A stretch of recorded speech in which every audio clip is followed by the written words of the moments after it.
what is a full-frame camera. Hi everybody, a very warm welcome to episode 51 of the Photography Explained podcast. I'm your host Rick, and in each episode I will explain one photographic thing in plain English in less than 10 minutes without the irrelevant details, 10 minutes-ish. I explain things in just enough detail to help you and I with our photography. What I tell you is based on my lifetime of photographic experience, not Google. Okay, full-frame cameras. Bit of a baffling term, not the only photography term that's baffling. There is a reason for it, there is a logic for it, but if we were starting again from scratch, would we call a full-frame camera a full-frame camera? I don't think we would. So, what is a full-frame camera? Let's do the answery bit. A full-frame camera has a sensor size which is 36mm by 24mm. This is exactly the same size as the film in a 35mm camera.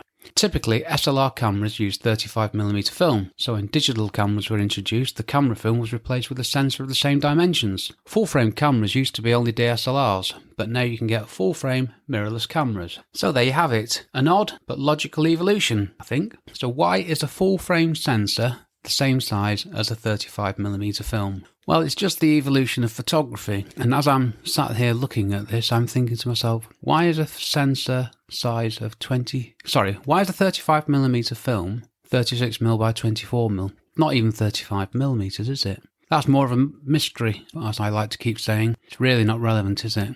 Why is a full-frame sensor the size as a 35mm film? Well, if we think about it logically, in the days before digital cameras, a 35mm film with a 50mm lens on it, that was the norm. 50mm is what you call standard view, standard field of view. 50mm is pretty much how our eyes see things. So it's called standard for a reason.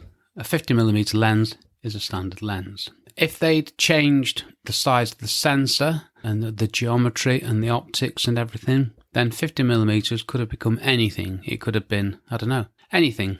Going from film to digital, it was a logical evolution. Like I say, it sounds an odd thing, but at the same time, it makes absolutely perfect sense. What I've written here is anything else would have changed everything in photography, and nobody wants that. So SLR becomes DSLR. And this was back in the very late 1990s. Now, I believe the Nikon D1 was the first fully integrated DSLR. When I say fully integrated, I mean made from the ground up as a DSLR. And yes, I will thank Google for that one. The rest of it's all my own knowledge, by the way. So that's it, really. Full frame is full frame. A camera with a sensor, the same size as a 35mm film. Right then, we don't need to worry about that lot too much, but why is this important? And what am I going to talk about for 6 minutes? Glad you asked, if only people did. So, is a bigger sensor better? Well, to answer the question, why is camera sensor size important? Snappy title, I know. Check out Photography Explained episode 8, where I go into this. See, I've already covered it. I just wanted to come back and talk about full frame on its own. So, is a bigger sensor better? Yes. The bigger the sensor, the better it is. I was going to say the better the photos is, but the better the capability to capture an image at a higher quality is, in theory. And the bigger the sensor, the more expensive the camera, generally. Again, these are big generalizations, but I hope you'll get the idea. Now, obviously, both of these, you need to be comparing like with like, as in quality, manufacturer, and the rest of it. Quickly, other sensor sizes, please go back to Photography Explained episode 8, but not until you've listened to this one and subscribed and all that good stuff. Sorry, that was shameless, wasn't it? So, full frame. Then you got cropped sensor, also known as APS-C. Let's call it cropped. I think in the other episode I called it APS-C all the way through, which is possibly a mistake. And then there's micro four thirds. Now, these are the three most common consumer level sensor sizes. There are other ones, medium format, large format, phones have smaller sensors and everything, but I'm talking about full frame cameras here. The sensor on a full frame camera is bigger than a crop sensor. A crop sensor is bigger than a micro four thirds sensor. That's it. What else? Well, a full frame camera has a narrower depth of field than a crop sensor when comparing equivalent focal lengths. Let's just think about that one for a second. Okay, that was my second. And the more I think about it, I never ever can get my nut round this one. I can't work it out. I can't explain to you why. And that, for me, is the point of this podcast, or one of the points. I hope there's more than one point. I don't need to know this. Knowing this will have no impact on me. It won't change anything, won't help me. and that's what I want to do in my podcast. I want to explain the things I think you need to know and tell you the stuff I think you do not need to worry about. And in my opinion, we do not need to worry about why a full-frame camera has a narrower depth of field than a crop sensor camera. There you go.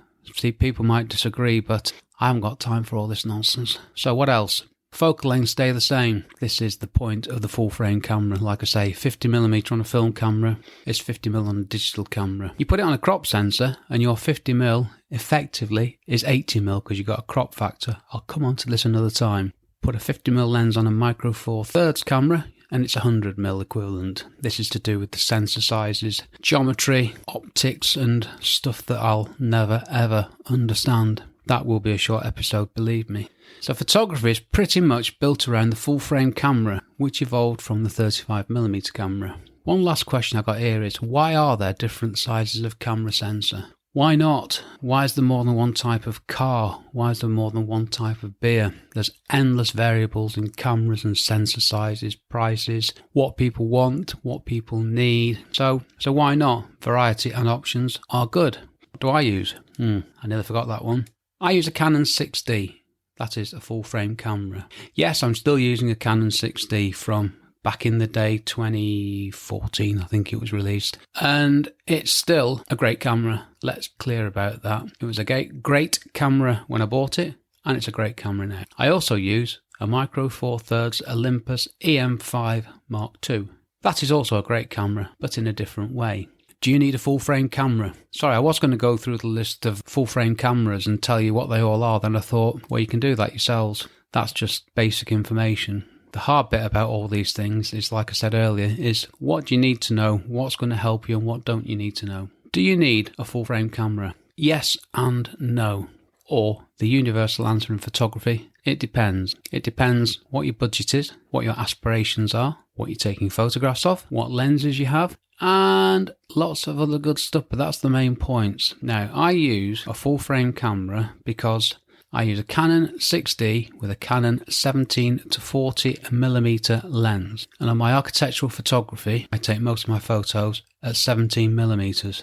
It's a focal length that works for me and it's helped to give me my style. If I put the 17-40 lens on a cropped sensor camera, the 17 would have a crop factor of 1.6 applied for it, which is, it's it's somewhere between 26 and 34, isn't it? Let's not worry about it too much. It'll be about 31mm. Now that has a big impact on what I'm photographing. If I put the 17mm lens on an MFT camera, Micro Four Thirds, sorry, the 17mm would in effect be 34mm, crop factor of 2. The other reason I like my full frame sensor, it's a very good sensor and it captures a lot of data. Now, like I said, in general terms, a full frame sensor, when compared with an equivalent crop sensor or Micro Four Thirds, will give you better images, better quality, better resolution, more range of details, shades, lights and everything. And image quality is my number one priority. I mean, that's why I still use the Canon 6D because, it only has 11 focus points. It's not that quick. It hasn't got all the bells and whistles. But if you saw the way I took photographs, you'd see that it's got everything I need and it takes fantastic photos day in, day out, endlessly. And I must stop praising it too much because it's going to fall over, isn't it? Knowing my luck.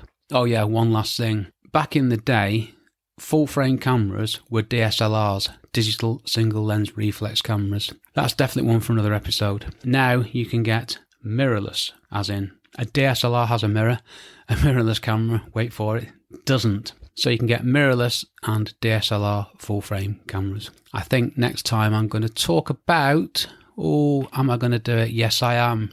Next episode, I will tell you what a mirrorless camera is. And it's going to be slightly more than a mirrorless camera is a camera without a mirror.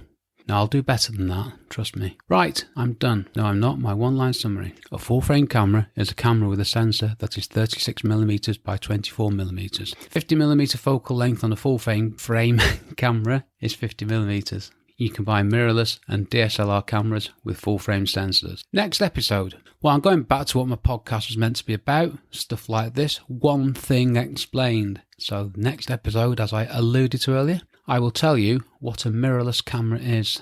Yay. So, things you can do to help me. If you enjoyed this episode and you want to help me, please leave a nice review and rating wherever you get your podcast from. Also subscribe so you don't miss an episode, and share my podcast with anybody you think might enjoy it. These things all help me. Thank you. Thank you for listening to my small but perfectly formed podcast. My website. Check out rickmcevoyphotography.com, where you can find out more about me and my architectural and construction photography work, and also find my photography blog. It's really good, honest, it says here. I've actually written, it's really good, honest. I think I'll take that off the next script. Also, the Photography Explained podcast website. I nearly always forget that. I don't know why, because I just finished building it. So let's not forget the photographyexplainedpodcast.com, where you can find out all about my podcast, what I'm going to answer, and ask me a question of your own. This episode was brought to you very much by the power of me suffering with the window closed on a hot March day with no fresh air because someone next door's cutting the lawn. So I'm out of here. I've been Rick McEvoy. Thanks again very much for listening to me and for giving me 14 minutes of your valuable time. I'll see you on the next episode. Cheers from me, Rick.